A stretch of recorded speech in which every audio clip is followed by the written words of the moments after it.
kamamis at mga kasuki. Andito na naman si Mami Kay para sa isa na namang video. At ngayon ay magre-relax tayo kahit may bagyong Rolly. Kasi ngayon yung landfall niya, November 1. So mag-relax tayo at pumunta tayo ng Pampanga. A few moments later.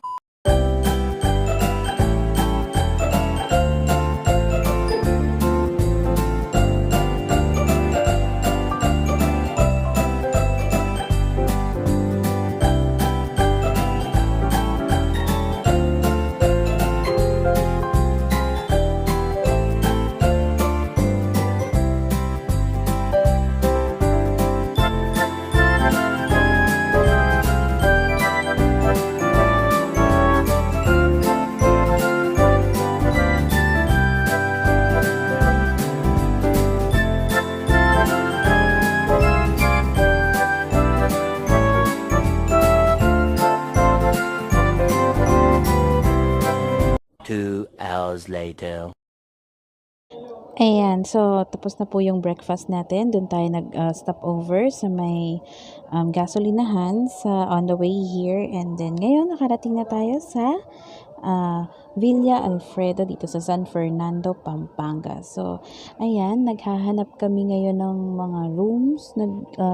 Titingin-tingin kami ng pwede naming pagstayan. So ang napili namin ay yung worth 3,500 kasi ano lang naman kami, 8 kasama na yung mga bata. So pwede rin, tinanggap nila yung mga dogs namin, pet friendly sila basta small dogs lang daw. So ayun, ito yung napili namin kasi meron siyang taas, tapos merong video kay sa taas na medyo mas maluwag para hindi sama-sama yung kainan at saka yung kwarto. So sa baba yung kwarto, tapos ito yung view namin. Ayan, tapos yan yung video kay.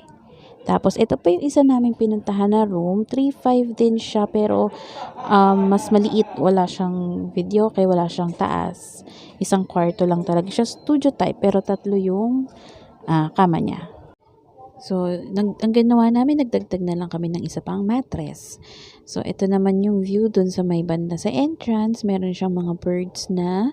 Tapos ito, ang ganda rin ng view niya sa harap. Tapos ito, lumabas ulit kami, bumili kami ng mga kulang. Tapos ayan na, nakabalik na kami, nagluluto na si ate habang ayan, kumakain siya habang nagluluto. 2,000 years later. What I ever love, you're out of reach. So I never had your heart out of reach. Couldn't see you were never meant.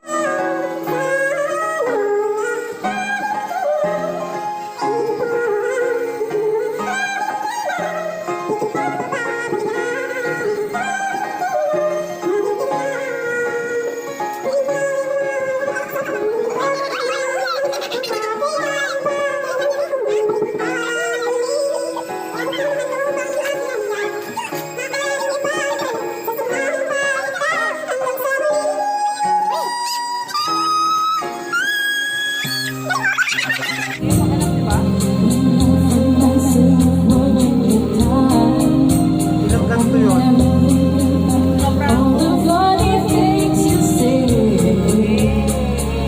Ganito ba ginamit mo? Ilang ginamit mo?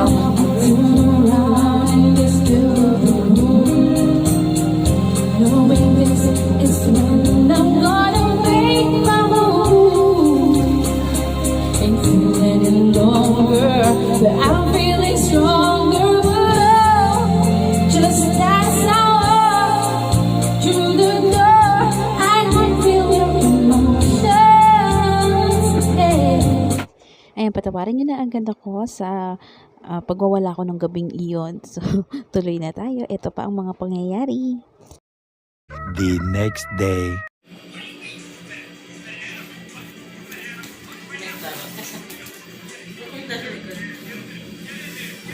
Ayan, so So, maglilibot-libot tayo ngayon sa buong resort.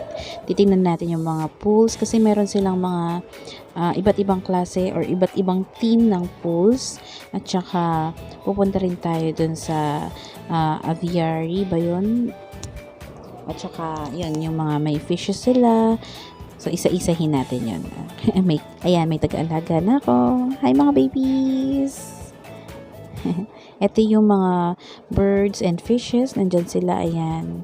Ito yung mga malalaking aquarium. So, marami yan. Meron para siyang nasa loob ng cave. Tapos, may mga aquarium sa loob. Ayan. Ang ganda.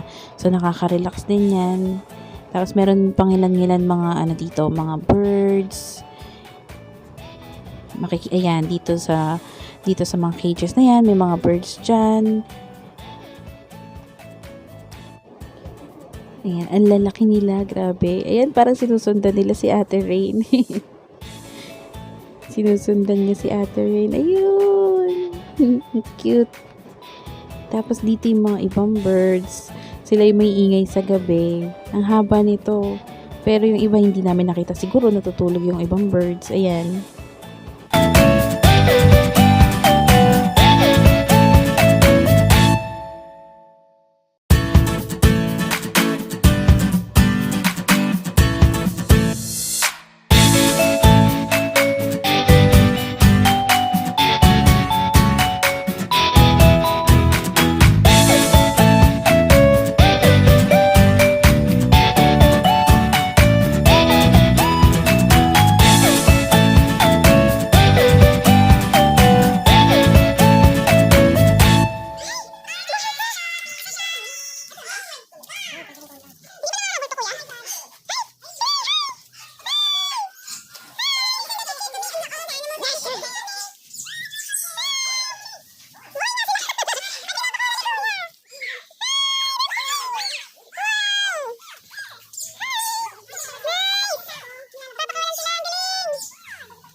Thousand years later.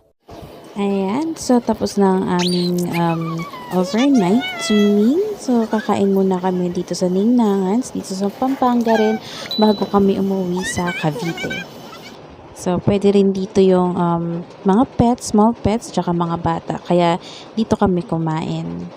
So, self-service, pero masarap din yung mga foods. Ayan, may nilaga, may pata, may gulay, tas kanin. So, tara, kain tayo.